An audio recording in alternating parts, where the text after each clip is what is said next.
रंग बिरंगी तितलियों पर जान देने वाले लोग 3 पीस सूट पहनकर भला हिरण कैसे पकड़ेंगे, वो भी काले हिरण। अपनी किस्म के अनोखे काले हिरणों को पकड़ने का एक अभियान शुरू हुआ पिछले हफ्ते मध्य प्रदेश में, लेकिन हिरण पकड़ में नहीं आए। विविधा मृग प्रसंग रिपोर्ट राजेश बादल की।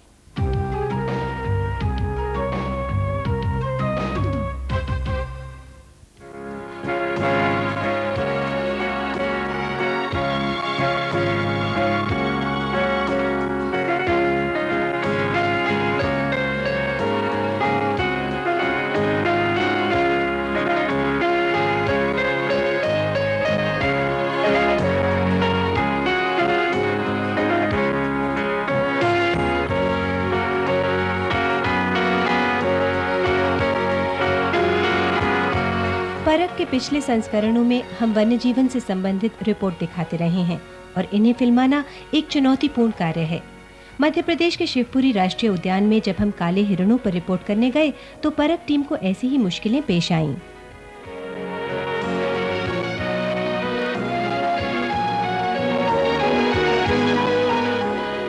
हिरणों की इस प्रजाति में केवल नर ही काला होता है और वो भी वयस्क होने के बाद। इसके पहले वो मादा हिरणों की तरह भूरे और सुनहरे रंग का होता है। मजे की बात यह है कि उद्यान की स्थापना लुप्त होती सोन चरैया के संरक्षण के लिए की गई थी। वो तो नहीं हुआ, अलबत्ता हिरणों की संख्या जरूर बढ़ती चली गई। सोन चिड़िया को बचाने के लिए सोन चिड़िया अभयारण्य करेरा का घोषित किया गया, और क्योंकि वो अभयारण्य के रूप में घोषित हो गया तो वहाँ पे जितनी भी वाइल्ड लाइफ थी उस सभी वाइल्ड लाइफ का संरक्षण होने लगा।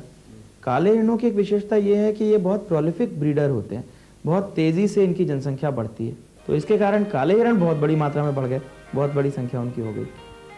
काले हिरणों की संख्या बढ़ने से दो नुकसान हुए। एक तो ये कि उनके कारण सोन चरैया के अंडे नष्ट हुए, दूसरे भोजन की तलाश में उन्होंने ग्रामीणों के खेतों पर धावा बोलना शुरू कर दिया। गांव वालों को इस समस्या से मुक्त कराने के लिए काले हिरणों को पकड़ने के प्रयास शुरू किए गए, लेकिन चतुर चपल हिरणों की तेज रफ्तार के सामने सारी कोशिशें बेकार साबित हुईं।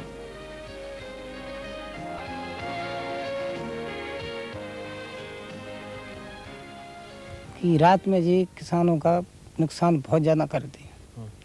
अगर किसान खेत में रहता है तो साहब हकीकत है, मैं भी साहब किसान हूँ, तो घर चोरी हो जाती है उसकी, और यहाँ रहता है तो साहब यहाँ जी चोरी हो जाती है। खूब नुकसान है वो, वे तो खूब चलते हैं दिन रात, रखाए नहीं तो वे वचन नहीं देते, दिन रात रखाने पाते हैं। रात भर जागते हो? हाँ, रात भर जगते हैं।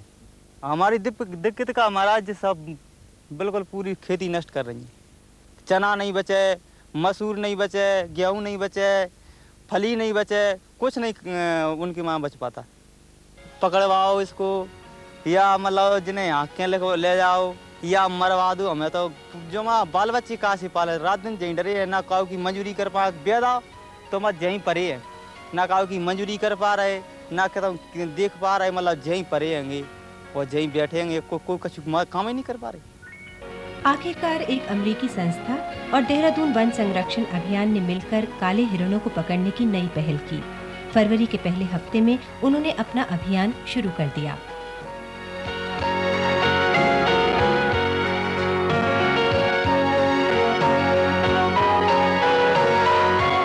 योजना के तहत 50 हिरणों को पकड़कर माधवन अभयारण्य में विस्थापित किया जाना था, लेकिन 15 लाख रुपए खर्च होने के बावजूद एक भी हिरण नहीं पकड़ा जा सका।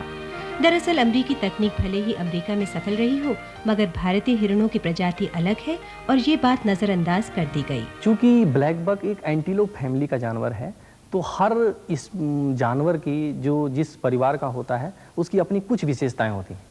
ये कुछ तो होता है कि उनका बिहेवियर कुछ आवास के कारण अलग होता है, कुछ उनकी जो बेसिक कैरेक्टर्स होती हैं वो एक फैमिली में, जैसे हम आदमी हैं तो हमारे आप कुछ समानताएं हैं, वैसे ही अगर ये एंटीलोप हैं तो ये चाहे यहाँ हो या अमेरिका में हो, इनकी कुछ समानताएं हैं। तरीका तो सब एक ही बात है कि हिरण पकड़ाई तो नहीं आएंगे।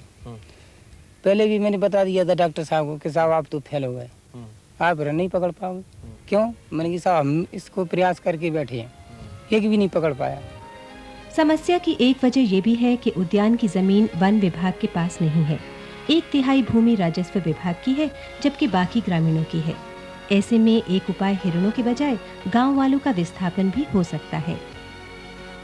निजी ज़मीन जो अभ्यारण्य क्षेत्र में आ रही है, तो ऐसे लोगों की ज़मीन एक्वायर करके उनको वन विभाग में सरकारी नौकरियां दिया जाएं और पर्याप्त मुआवजा भी दिया जाए, तो लोग आसानी से अपनी ज़मीन छोड़ने के लिए तैयार हो जाएंगे, क्योंकि खेती से ज़्यादा उन्हें नौकरी में लाभ दिखाई देता है। बहरहाल तमाम कोशिशों से साबित होता है कि काले हिरणों को पकड़कर उनका विस्थापन करने या गांव वालों को उनकी शरारतों से बचाने का काम काफी कठिन है।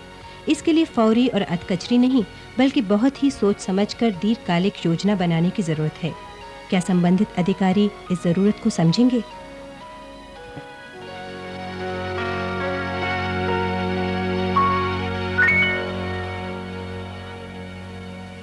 काले हिरणों का विस्थापन करके समस्या सुलझाना आसान लगता तो है, पर वास्तव में यह अत्यंत कठिन और असंभव सी प्रक्रिया है। पर चूंकि यह समस्या हमारे द्वारा पैदा की गई है, इसलिए समाधान का संकेत सिर्फ इसी बात में है कि हमें विकास संबंधी अवधारणाओं और प्राथमिकताओं पर पुनर्विचार करना चाहिए। परख के लिए शिवपुरी जिले के करेरा सोनचरैया अभ्यारण्य से मैं राजेश बादल।